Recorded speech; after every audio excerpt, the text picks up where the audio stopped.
सदरची जी घटना आहे ही Mhalunge MIDC police स्टेशनच्या अंतर्गत वराळे गाव जो MIDC परिसर आहे त्या ठिकाणी कैलाश स्टील्स या नावाची जी स्मॉल स्केल इंडस्ट्री आहे या ठिकाणी घडली।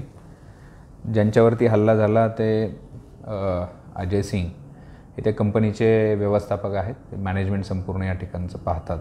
त्यांच्यावरती हा बेसिकली हल्ला झाला। सकाळी 11:15-11च्या दरम्यानची ही घटना आहे। 2 आरोपी आहेत ज्यांनी त्यांच्या हत्येचा प्रयत्न केला। 2 राऊंड फायर याच्यामध्ये झालेले आहेत। एक त्यांच्या पोटाला लागला आहे आणि एक कमरेच्या ठिकाणी लागलेला आहे। सध्या त्यांची प्रकृती स्थिर आहे। त्यांच्यावरती एका खाजगी रुग्णालयामध्ये उपचार चालू आहेत।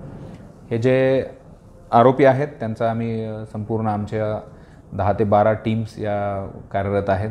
संपूर्ण क्राईम ब्रांच, लोकल पोलीस स्टेशनचे तपास पथक याच्यामध्ये आरोपीचा शोध घेण्याकामी लागलेला आहे। प्रथमदर्शनी जे कंपनीचे मालक आहेत, त्या ठिकाणचे सुपरवायझर आहेत किंवा जे जखमी स्वतः आहेत त्यांच्याशी आम्ही विचारपूस केलेली आहे।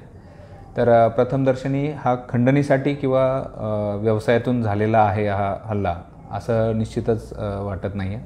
तसं त्यांचं देखील म्हणणं नाही आहे। तर याच्यामध्ये अजून काही वेगळे हेतू आहे या संदर्भात आम्ही तपास करत आहोत।